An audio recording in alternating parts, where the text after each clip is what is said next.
Hello.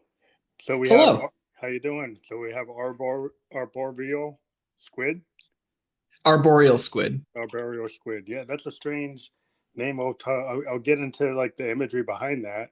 But it's good to have you on the program. I'm Fam Electric Ghost. We interview indie artists from around the world on this program. We've been doing it since 2018, and we just reached 25,000 listeners worldwide. In the last couple of days, we finally hit 25,000, so we're happy about that. So Yeah, it's that's awesome. great to have you on. Yeah, thank you very much for having me. Yeah, no problem. So you got the questions that we sent you, right? Yes. So we always start with like when you first get into music, but I'm going to start with your name of your project. How did you come up with that?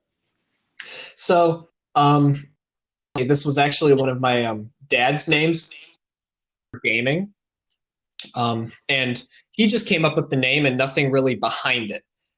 But I was really inspired by the name, and I thought, what kind of a creature could this be? So I basically wrote a whole lore behind it, kind of in my head.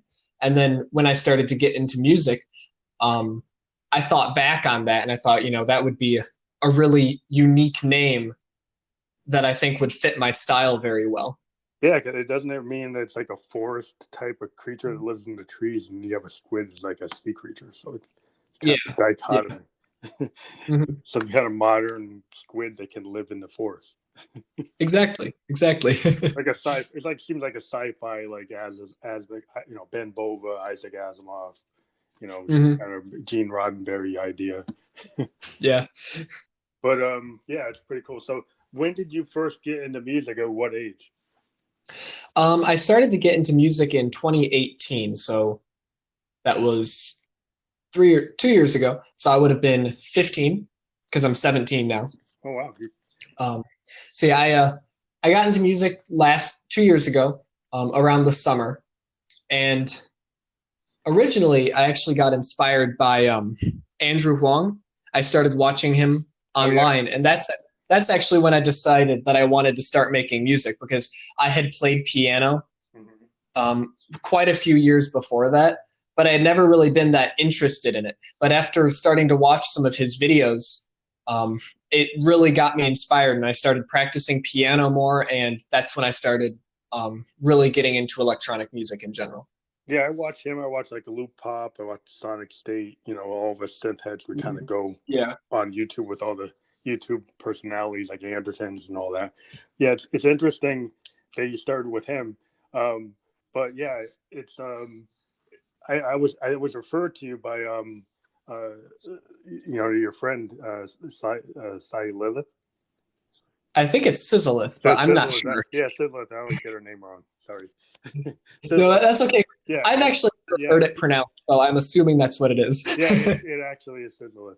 But yeah, she recommended that I talk to you after I did the podcast with her. So that's kind of cool. Yeah. You guys are in Yeah, the same that's age group. yeah. But yeah, I like to see young people because I'm in my 50s. I've been a keyboardist Hmm. since the 80s. I had like a Juno. Well, I actually had like a D50 back in 1987.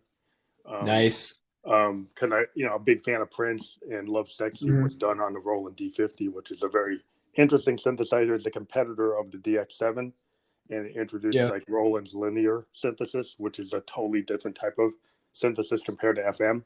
Um, but yeah, it seems like you're really getting heavy into modular, and we'll talk about that. I looked at your YouTube videos trying to pick out your gear. Because I'm a big gearhead myself. But Yeah, same, same. so so when did you start realizing you wanted to transition from piano to the electronic stuff, that like the modular stuff and the tape machines? And I've seen like you got an Arturia drum machine. You got some other Hmm. cool stuff. I think the Roland. I don't know if it's a TRS or which one it is. Like I want to catch a piece of it. TRS maybe. Well, I decided that I wanted to get into electronic music. Like I said, Andrew Huang, but also he was like my starting inspiration. But I after him, he was my main inspiration to get into synthesizers. Mhm. I started working in FL Studio first with like soft synths and all that Yeah, until um, 2019, where I got my first hardware synth, which was actually a Korg Volca bass. yeah, vocals. Still used. Yeah, I Yes, see it in your videos. I still use it now. It's an amazing synth. Um, so yeah, that's how I first got into electronic music. Tape machines came a little bit later. I started watching Heinbach. I don't know if you've ever Oh heard of yeah, him. Heimbach. Yeah, he works with Loop Pop too. Yeah. Yeah, yeah, I love his videos. He first got me into tape machines, first cassette tape, and then actually a few days ago I got my first reel to reel. So I've Oh, those are awesome. I used to have a yeah. Tascam 4-tracker back in like '86, and I combined it with a Korg sequencer and a Roland D50. So I used to take a Roland D50 and then record it into a 4-track from Tascam, and then I would use the sequencer, like a Korg sequencer, to like overdub my Roland, like multiple Mhm. overdubs, and then put them down on tape. Which I always found that the use of tape in the sound when you capture the synthesizer like a Moog or any kind of modular stuff, it just sounds better from my ear, Yeah. and I've been doing it for a while, and I have like a R16 and an R24 from Zoom, um, but I still like my Tascams. Yeah, I love the magical sound of tape, especially when you record it and then bring it down to half speed. Oh yeah, It's just there's stuff you just can the do. Yeah, textures that you can get. yeah, the stuff you can do with analog, like on a reel to reel, you'll see, the stuff you can do on the reels. It's Hmm. just, especially if you're trying to capture an analog or a modular synth, Yeah. because that analog signal is so warm. And if you bring it into like an FL Studio, I had a little story. I was working with another electronic artist in Los Angeles, and they had FL Studio, and I was doing all the stuff on modes, and then I would send it to her, and then she tried to put a bunch of effects on it, and when it rendered, it would lose. It wouldn't sound like what she thought it was supposed to sound. After it rendered, it would lose like half of it.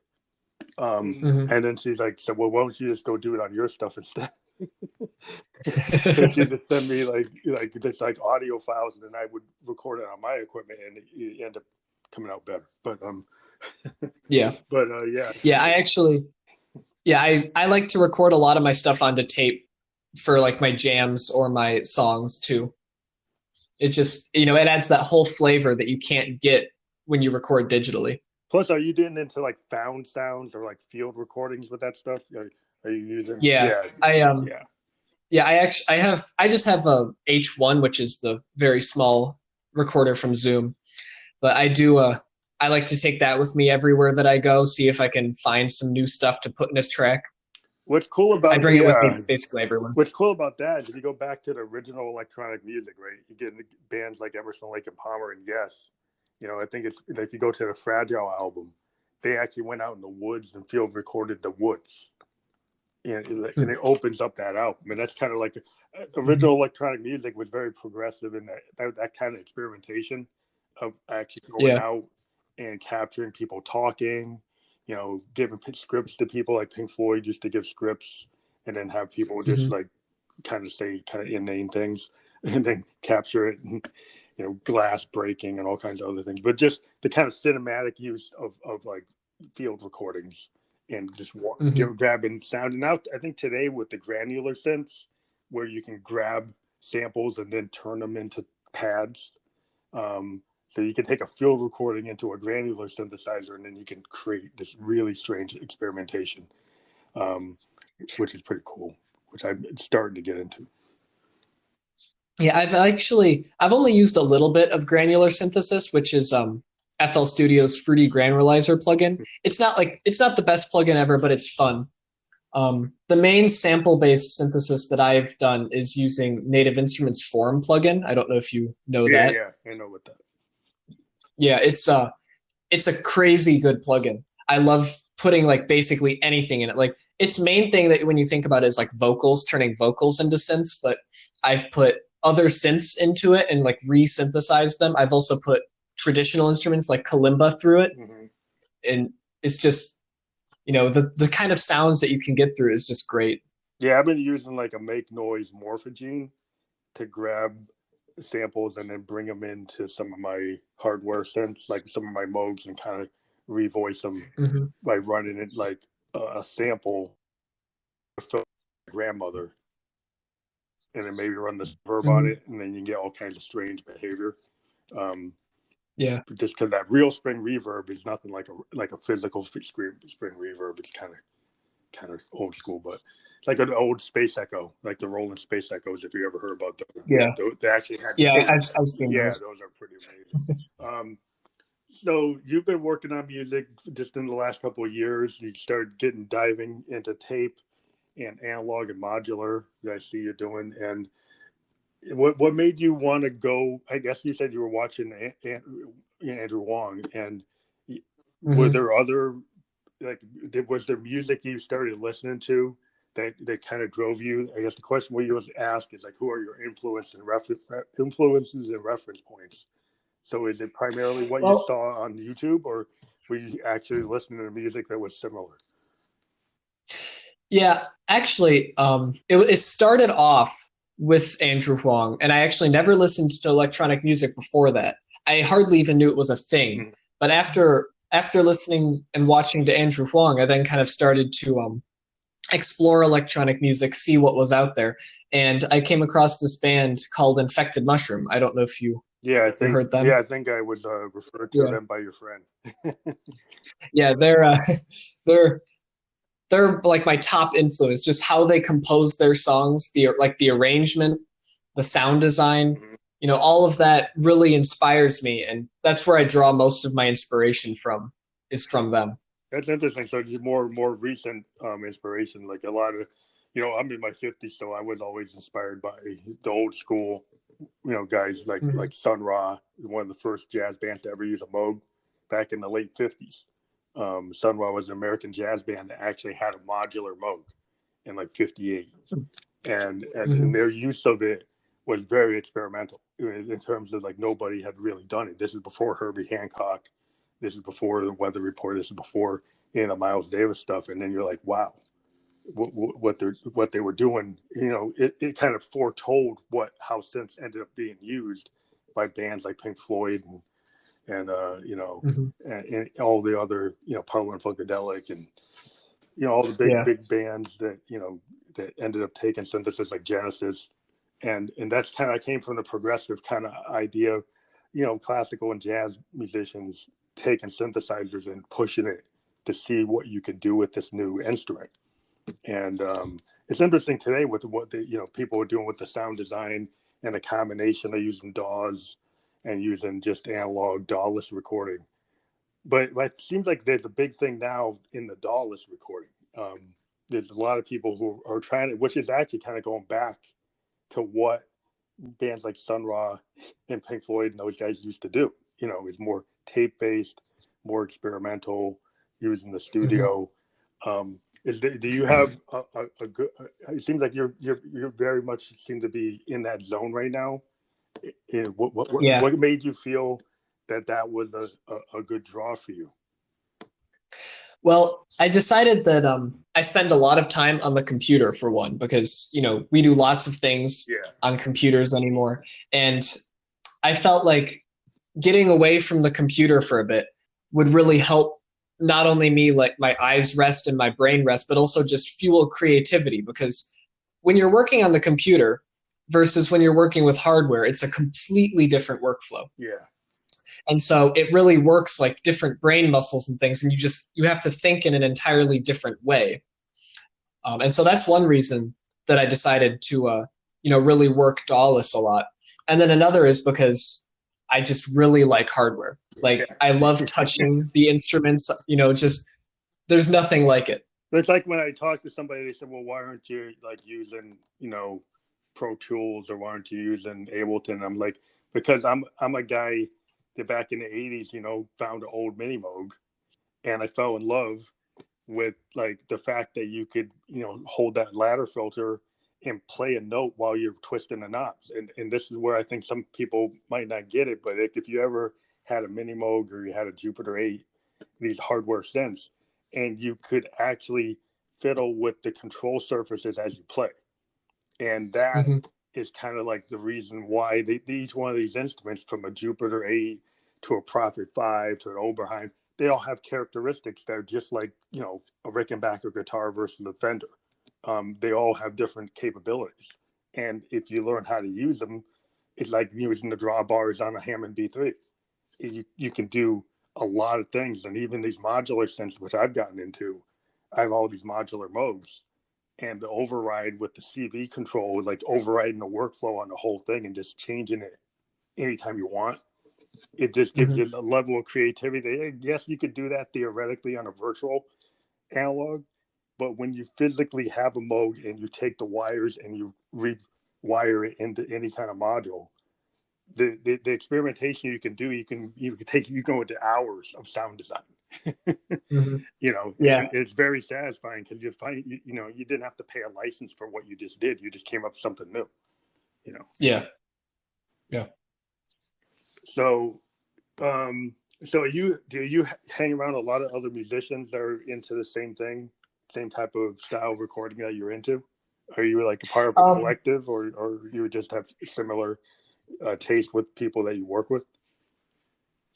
Like personally, like in person, I have not actually met anybody that has similar music taste to me. I live in a place where country music is the most popular music, so that should give you an idea. Yeah, well, I live in New Hampshire. It's the same thing. Yeah, but also like a year or two ago, I discovered Metapop, and that's where I've met all of my music friends from around the world. Is over that. Oh, that's cool. Yeah, I've kind of met people through Anchor FM because I keep on interviewing, all of these artists I found on Instagram. And then I've been able to get to the community that way.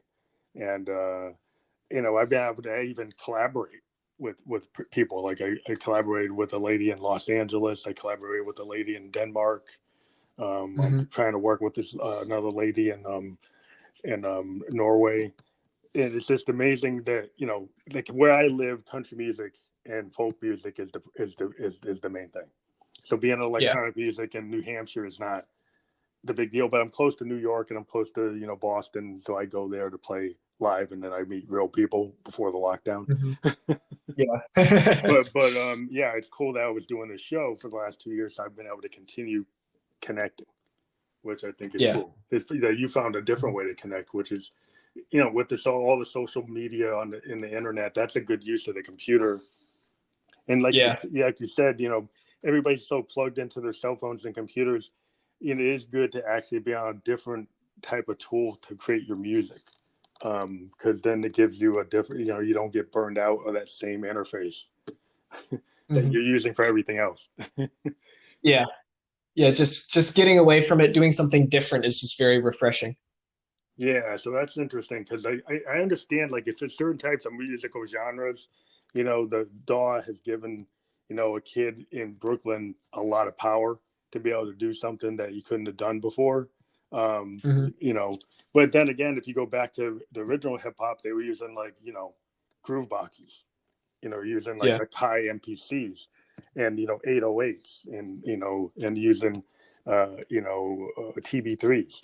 And I still think that taking a TB3 or taking an 808 or a 909 with a high MPC, I kind of prefer doing a beat that way than to doing it in the DAW. Even though you could get to the same thing, there's something about when you do it on those boxes that something happens that's a little different. Yeah, agreed. So when you come to produce, when you actually finalize all the stuff you record, do you end up bringing it into a DAW, or do you use other methods? Do you have the finalization or mastering?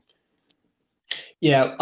When it comes to like writing complete songs, taking ideas that I've made on my hardware, and actually like mixing it down, arranging it, I do use a DAW for that. Yeah. I use FL Studio for that because I don't have the means to arrange things like that on hardware. Yeah. Yeah, I think so. Go ahead.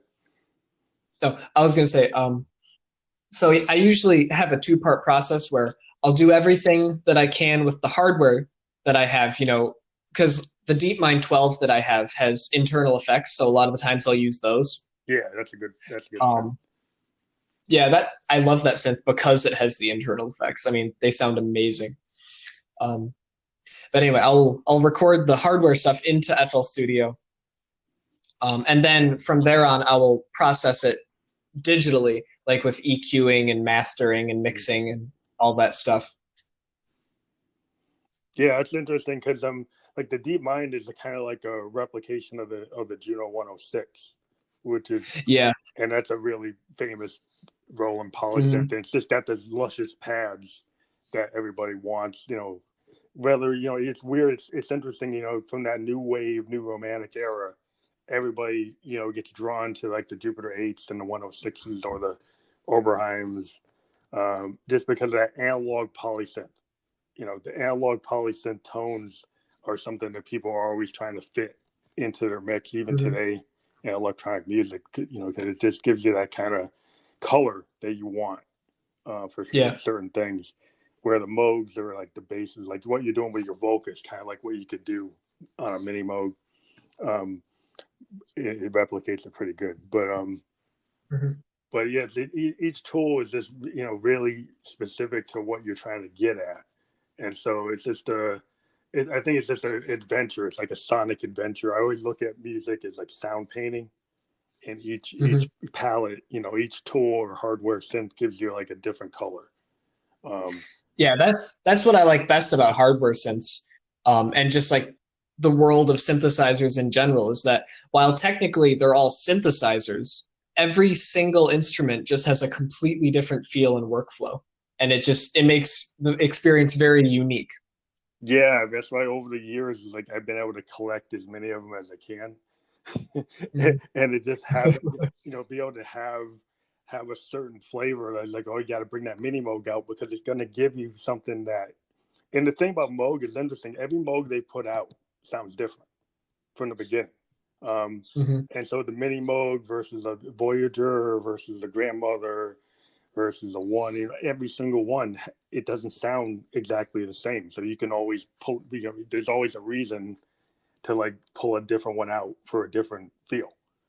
Not that Yeah. you can't get you can get close to the same sounds, but they're always a little bit different. And if you've got like trained ear, you're like, wow, that's not exactly the same. Um, Mhm. and you can take advantage of that. And I think that's what we like to do with hardware, since you take advantage of that. And it's just like it's very satisfying to be playing with a ladder filter or in the resonance and just the stuff you can do with it. Each particular synth has its own characteristic, and I think that's what people like is the real time feel, that when you're Yeah. recording, that you can immediately, you don't have to menu dive on these things, which is, I Mhm. think that kind of killed things. Because I was grew up in an era where you had these synths that had all these control surfaces, and then suddenly they all went like the DX7, and then you had to menu dive, and then you wouldn't actually use a lot of capability, because you couldn't get to it, Yeah. when you were playing. Mostly if you were trying to play live, a lot of that stuff you couldn't get to anymore. And then people like Mhm. were using the presets, like the DX7s and the D50s. People just used the presets, and they were good presets, but they became less innovative in the design because it was harder to do. Yeah, that's actually one reason that I picked up the Volca FM because it has, it's DX7 compatible and everything, which is really neat. But it also has on the face like attack and decay knobs so Yeah, that you can actually change the sound as you're playing. yeah, So it makes it a little bit more performable. yeah. I think the age of the diving down synth is starting to, it's going away. Yeah, yeah, and because you can tell that when people are coming out with new synths, they're having a lot more performance features. yeah, I mean, Roland just reintroduced Jupiters to have similar control surfaces to the original Jupiters. There's like no Mhm. menu diving. Everything's a dial, everything's a slider, everything's well Yeah. marked as to what it is.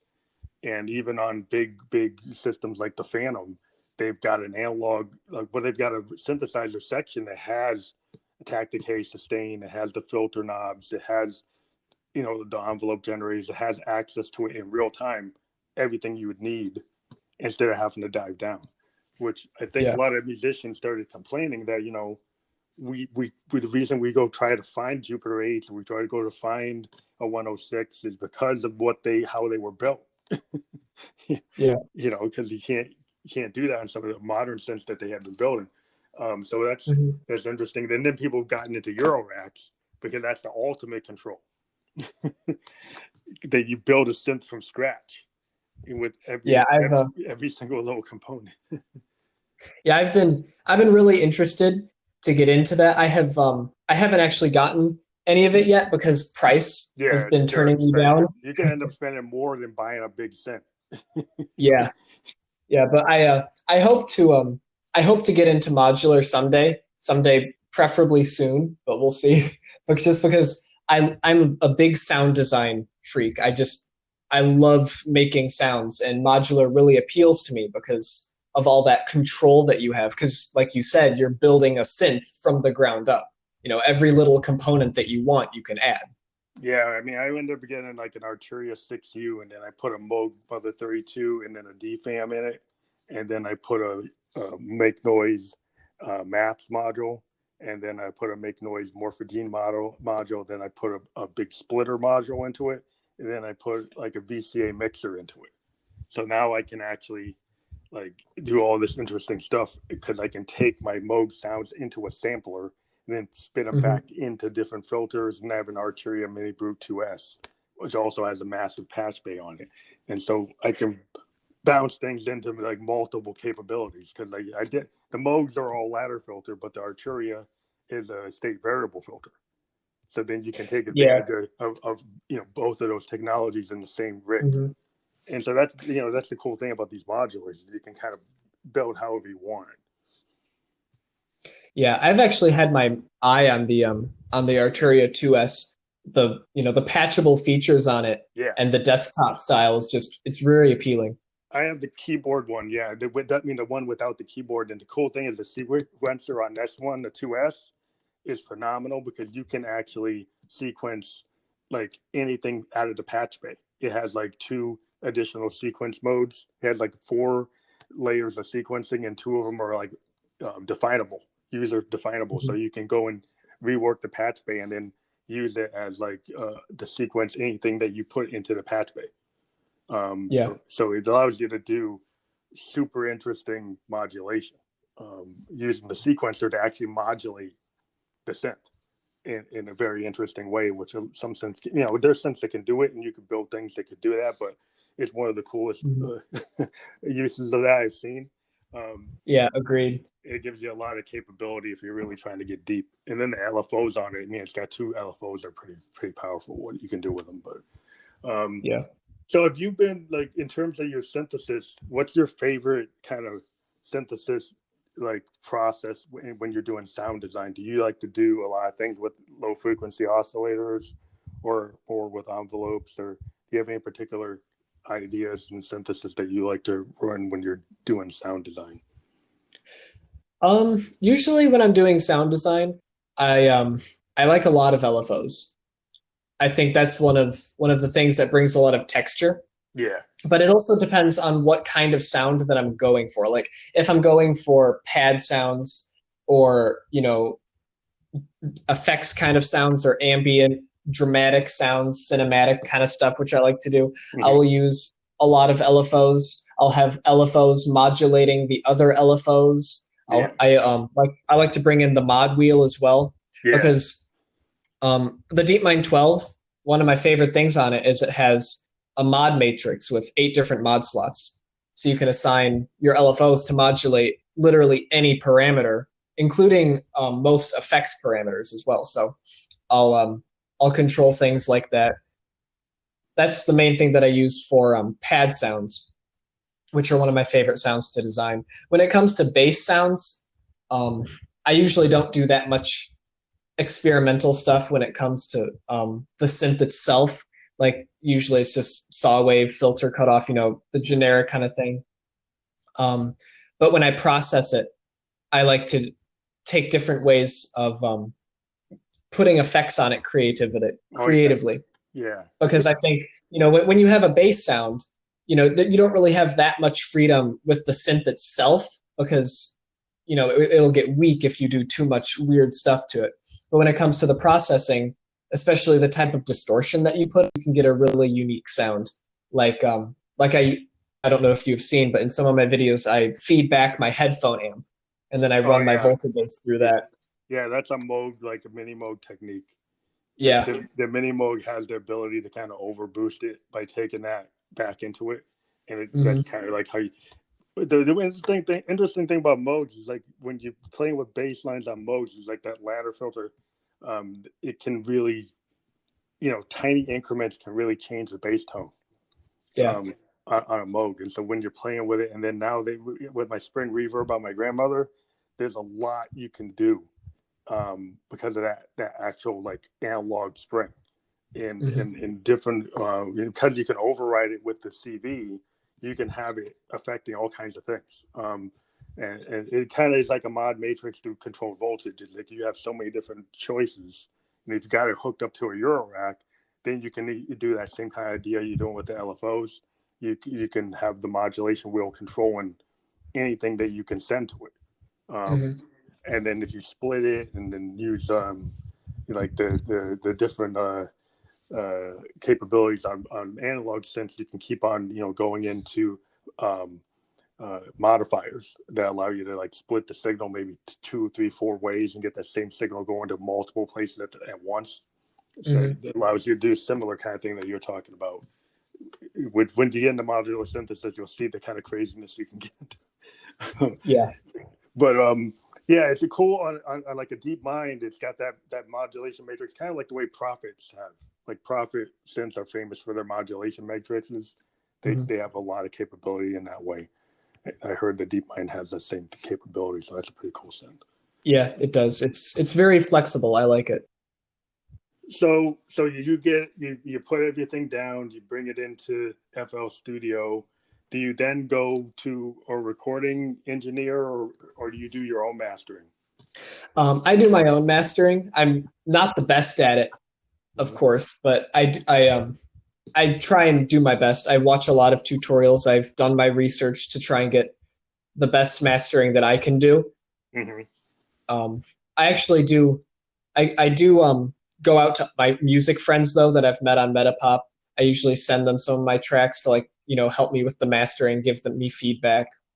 Well, that's So cool. I I think I do. especially this time, it's good to kind of not have to depend on a professional recording studio if you can't get to it. Yeah, that is true. But it's good to get the feedback from other people to be able to have people kind of everybody like working together in the community. That's always a good thing too. Yeah, my music community has helped me phenomenally. Like I would not be where I am today if it wasn't for all the people that have helped me with feedback and helped me with inspiration and collaborated with me. So Were you surprised when you got into electronic music how open that other musicians are? That it doesn't seem to be as like competitive. Like some people would think it was like, okay, I get into music, everybody's got their own secret sauce and they don't want to share it, or they don't want to share the knowledge. They're all trying to keep it. But I've seen like synth heads, we've been usually are very open about helping other synth heads. yeah, you know.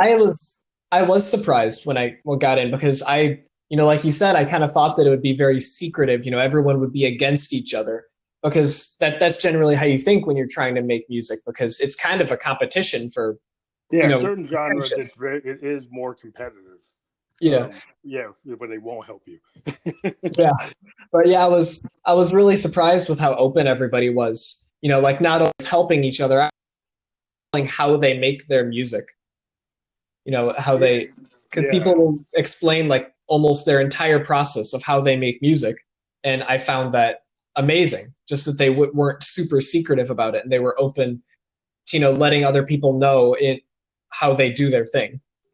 Which I think it's interesting from the beginning of electronic music. Like a lot of musicians were all into this kind of idea that it was kind of like I don't know, it was like a cultish thing, but it was this idea that you could be so expressive, and it was kind of counterculture to the current at the time.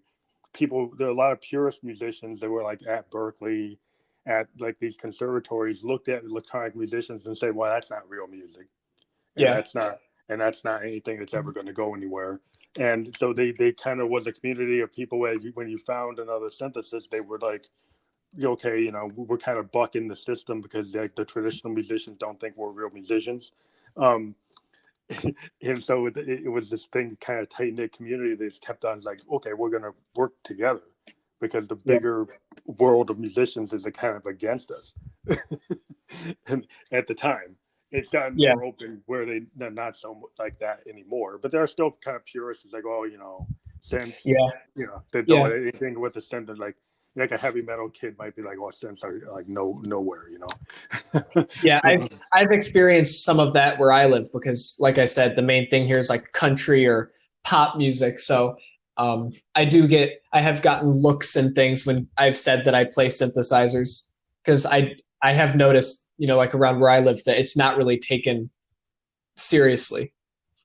So Yeah, it's I have had interesting. experience with Yeah, that. because people kind of look at it and they think about the '80s and the whole new wave era, and I kind of the MTV generation, seeing Flock of Seagulls and The Cure, and there's always been this kind of thing. Well, like that's not rock, that's not that's something else. Yeah. And there's always like punk or grunge or heavy metal or death metal, any kind of metal is more like hardcore than anybody in a synth unit.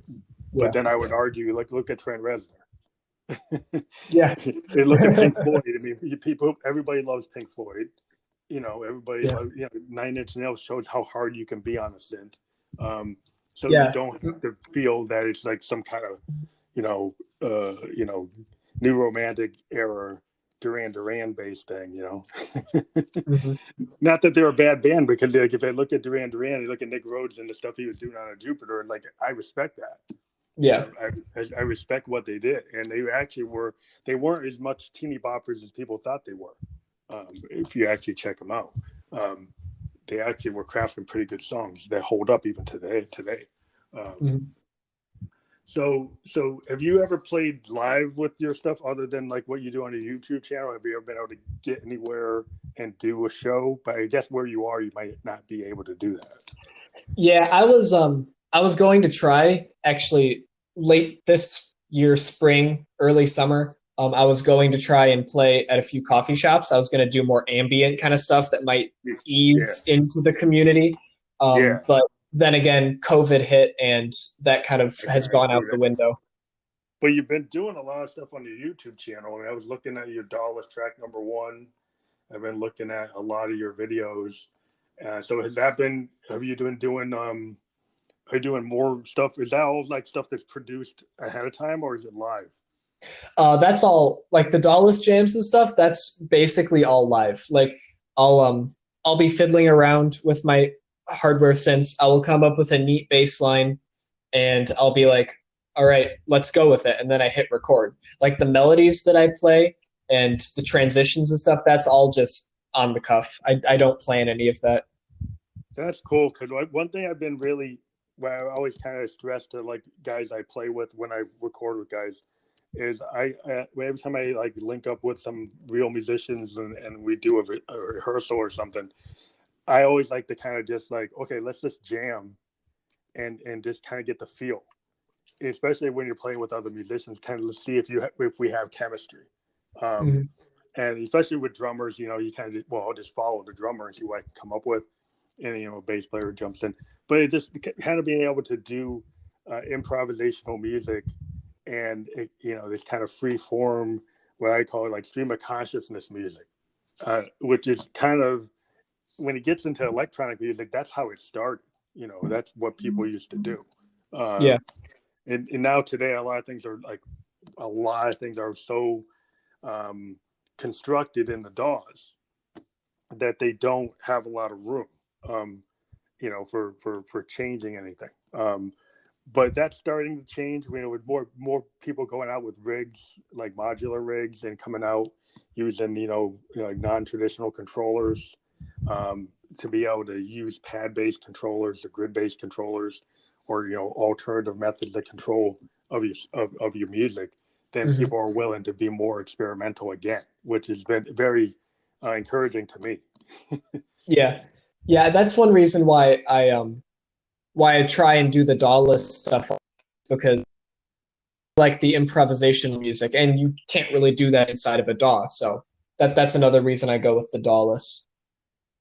Yeah, I mean, the only way you can do that is if you're running like an Ovation grid or you're running some kind of, controller, like an MPC level controller over your soft sense, like an Akai Mhm. Force or something. Then you could kind of be using the integration with your DAW and the soft Yeah, sense. well, yeah, I'm pretty sure that's what Sizzleth does. Yeah, She I has saw she some has the talking pad about controllers. that. Yeah. But yeah, that's a cool way of doing it, because then you can take advantage of it and then be more expressive or more experimental, and Mhm. you kind of could treat your DAW like a Tascam 4-tracker or a Fostex. Like if Yeah. you look at your DAW and you say, "Well, I'm not going to dive into it like you can use it for muting and unmuting tracks, and then play live," then you could be more innovative with it in live performance. Um, Mhm. I've been more of a guy that loves like my Beat Step Pro. I've been using a Beat Step Pro for many, many years, because it just allows me to control so many different instruments and then on the fly create all this stuff. And I've used it in live performance forever. And I was very encouraged when they finally came up with the KeyStep Pro, because now that's polyphonic. It's got scenes. It's got a lot of more capabilities. Yeah, I've had my eye on that. I want one.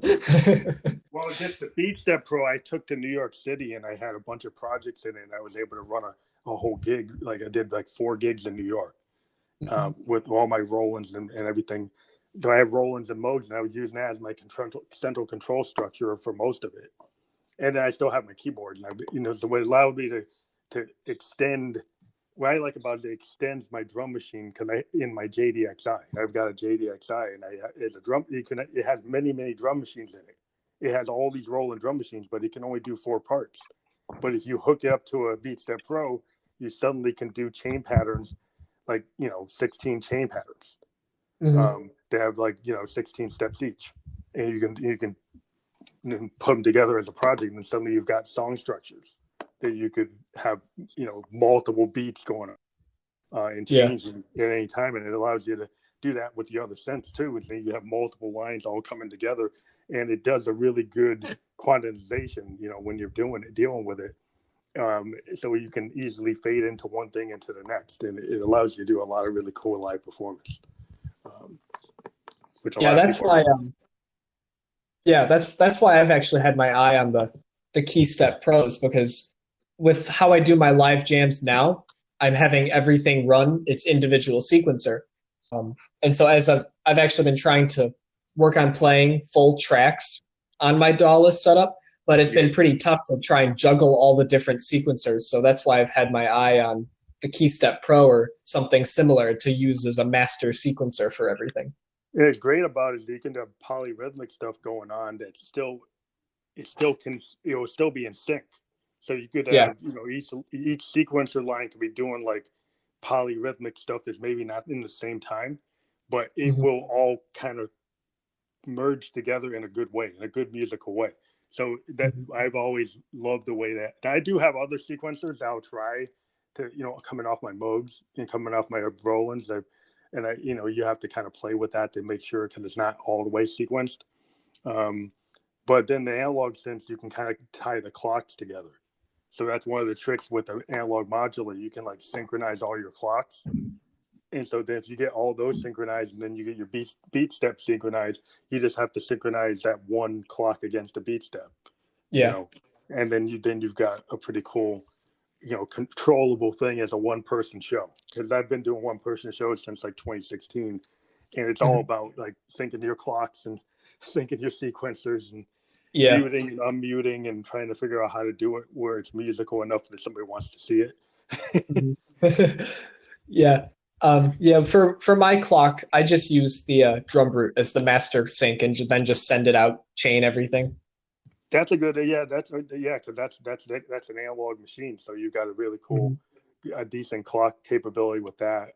And Yeah. anything you can clock. I mean, people go looking for clocks all the time. You know, they're always looking for like external clocking capabilities when you start getting into this.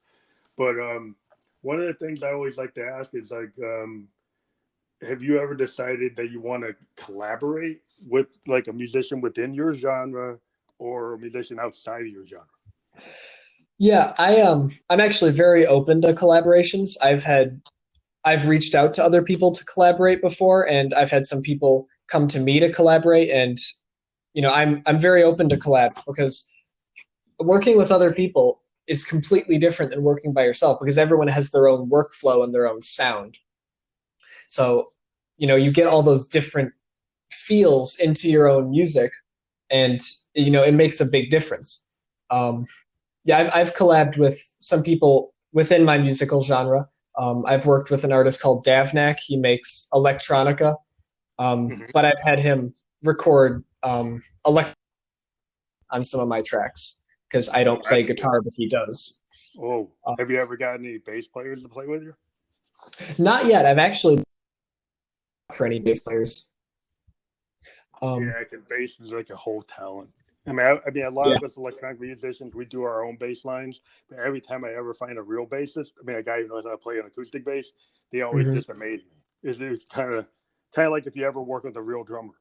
Like you can put down all the drum beats you want. As electronic musicians, we do really complicated drum beats and things. But when you actually get a professional drummer with a nice set and capability, and you give them like, well, here's the song I came up with, and then like 10 minutes later, their drum part, you're like, damn. Yeah. there's nothing like a real live drummer. I know. It's lost art because you can't usually have a way to fit your drummer into your space because they make too much noise.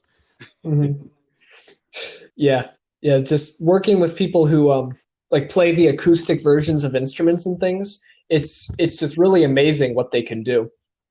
Like I also worked on a track, had Sizzleth record some harp and some piano onto it. She has amazing keyboard skills and harp skills, and I play keyboard but not anywhere near as good as she is. And so just the melodies and the performance that she can come up with that I could never do. I mean, no matter how much I programmed a synth to play it, it's just it's phenomenal. Yeah, having somebody as a classical musician, I was talking to a cellist and a violinist. And, we're always a synthesis. We're always trying to bring in pads that sound like classical stuff. But like when you get a real like orchestral musician, then you're like, wow, like the cellist and the violinist, and even like if somebody's playing like vibraphone in a band, it's like what they can really do is just always blows my mind. And I'm like, yeah, well, that's why I always leave room if I can play with somebody on an acoustic instrument. I'm always going to try to get them in on what I'm doing. But that's interesting that you have been doing that kind of collab. Have you thought about doing live shows as a part of like a collective or a festival type of thing? Has anybody approached you in this COVID time to try to jump on any kind of these? I've seen more and more of these electronic, like online music festivals starting to happen. Have you seen anybody like in your zone trying to put something like that together? Actually not. Like I haven't really heard a lot about that. Yeah, well, I just started seeing some of them. There's some people I interviewed that are part of that. They're like bigger level artists, but there's some like labels because of what's been going on, like some indie labels and have been trying to put together like these showcases of their artists and these live streams. Then there's booking agents that can't get people into the clubs, and they're starting to do that too. So it seems it's at different tier levels, but it seems to be because they realize they're not going to be able to do anything until 2021. So they're trying to figure something out. Yeah, the only group that I have seen that's doing shows like that is Polyverse. They make plugins. They're a plugin company. They've worked with Infected Mushroom on plugins. So they got Infected Mushroom doing that? I think they had an infected mushroom show, but they're also having other like small artists and stuff who have been impacted by COVID play to make money and stuff. They have them play live on their channel. Yeah, some companies are doing that. You know, they're starting to. I think I even heard of Roland trying to set something up. They were going to do something pretty soon, but Yeah. yeah, like all the big companies, because you know they're selling all this gear to musicians. Well, you know, if the musicians don't have a place to play it, they're not going to buy the gear. Yeah. So it makes sense that the big instrument manufacturers from Yamaha, Korg, Roland, Moog are all going to. Well, actually, Moog's been doing it. Moog's been having people do shows on their channel. Um, so I did see that. So that seems to be a trend. The manufacturers are actually doing that. Mhm. So we always like to ask the question, what do you think the future of music is? I mean, you're in a kind of futuristic part of music, being an electronic musician, but what do you think the future is? Sure. Like I've thought about it, and just with how different things constantly change, constantly coming up with new instruments, people pioneering new genres or combining genres, and just it's very hard to tell, what the future holds when it comes to music, Yeah, especially it's like electronic music. yeah. I mean, the only thing I was always interested in is like, okay, now that COVID has happened, and the way musicians made money was they had to tour Mm-hmm. because the physical media of music is no longer generating enough income for even big bands to survive on their income from their record sales. It's Yeah. the actual touring and merchandising and licensing that makes the money.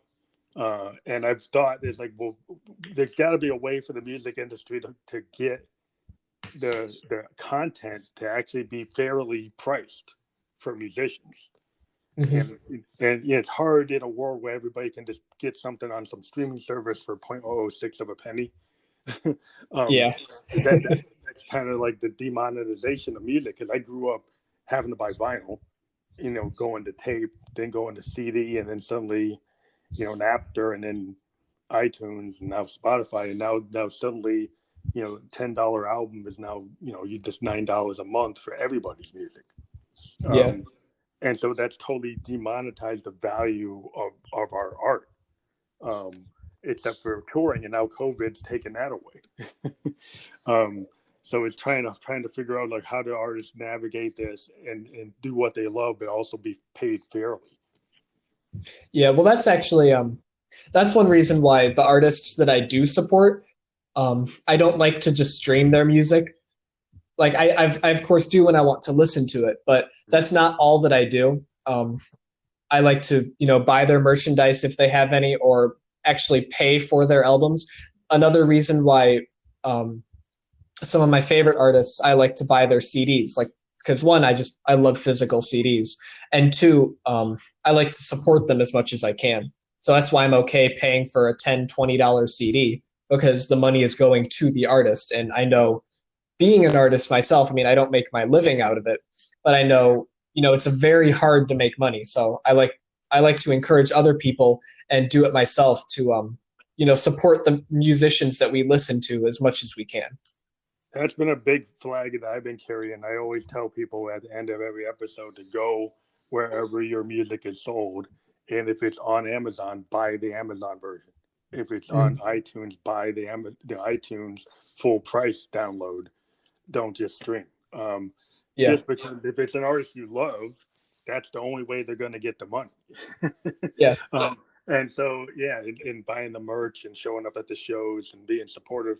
And in this age, a lot of bands are on SoundCloud, they're on Spotify, and they have the new COVID button where people can actually hit that button and donate through PayPal to their Yeah. I've favorite seen that. artist. So Mm-hmm. I encourage anybody that's like a music fan, your favorite, band, which might not be the biggest band in the world, find them on Spotify and hit that COVID relief button with Mm-hmm. whatever you can give them. Because that's going to help out artists. Because if these artists can't survive, you might not see them doing the music anymore. They might have Yeah. to switch their career all the way. So if you're a supporter of music, it's a good thing to do that. I think in Mm-hmm. Yeah. terms of technology, though, one thing I did see, what's been happening in synthesizers is, there was a company called UDO, and they came up with a brand new synth. It's like a retro and futuristic. It's a binaural synth, it means it has stereo oscillators from the beginning of the path, and Huh. and so that in terms of technology, and it's using what is called it's a brand new technology that is for the actual design. It's not virtual analog. It's a new type of chip technology it's almost like virtual analog, but it allows you to do the mapping that would be similar to an analog synth, similar to what you see in your DeepMind, or what you see in like a System 8. But it's got this new structure of a chip that allows you to actually map out the transistors in the structure of the synth, and it basically allows you to replicate an analog synth through the circuitry in a modern circuit method, which allows you to have all the power that the old analog synths had with a digital capability. So I think that seems to be more like the technology of giving people that analog power, but giving you the flexibility of a digital structure, and then stereo oscillators. Yeah, the stereo oscillators part, I mean, that's huge because I love to work in stereo, and just the power that can have is really, that's crazy. Yeah. I mean, it's called a Super 6. It's a British company, and they premiered it at like all the big synth conventions before they all got shut down because of COVID. It's been out. It's been in design mode since last year, but it finally started coming out. Like right now, it's physically shipping, and it's just an amazing synth. It's got the kind of I don't know workflow of an old synth. It's all control surface. There's no menu diving on it at all. It's just got like an LED display. It doesn't, but it doesn't. It's not a deep display. It's like a Jupiter display. It doesn't really show you anything but like numbers. So it's really a feel synth, but it's got like a power in it that I haven't seen in a long time from a synth. So I'm very excited by it. I'm hoping that more people design stuff like that. Yeah, I will. I'll definitely check that out. I actually just pulled up a video of it now, and we'll watch it after because that sounds really cool. Yeah, if you hear with the chief engineer, he's the one that usually shows it off. He kind of dives into what those stereo oscillators can do, and it's pretty amazing. But yeah, I'm a big techie guy, but I do tech in my normal life. But I think the future of music is a combination of like analog and digital and sampling and and control surface capability. What I'm hoping to see is collaborative DAWs.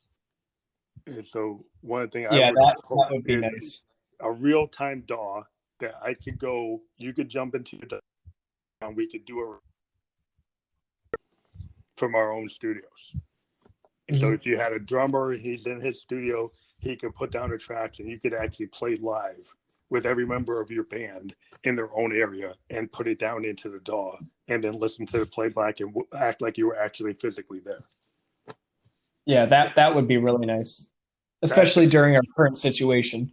Yeah, I would hope somebody would put the time into trying to build that, because musicians would kind of need that, based on what's going on. Yeah. But yeah, those are my ideas, which are more technical, but also theoretical. I mean, from a business point, how are we going to survive? So, everybody's got to pull together and get people to value music and value musicians, and we'll get a real job. Yeah. But yeah, it's great to talk to you. I'm glad that Sidla gave me your information.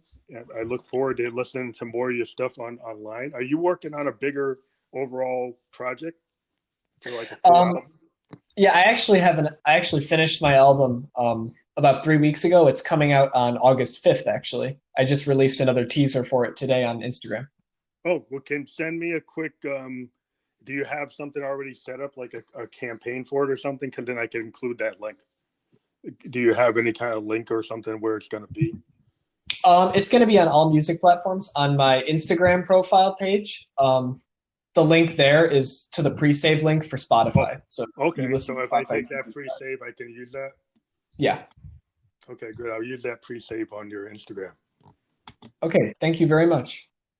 Yeah, so I'm glad that you came on the show, and hopefully you can we'll get some good feedback on that new record, and good wish you good luck with that, and hope that you keep on doing what you're doing and you still remain excited by music. You know, in the next year, if talk to you again within a year, we can get into talking about where you are then. All right, thank you very much for having me today. I appreciate it. Okay, thank you. Bye. Bye.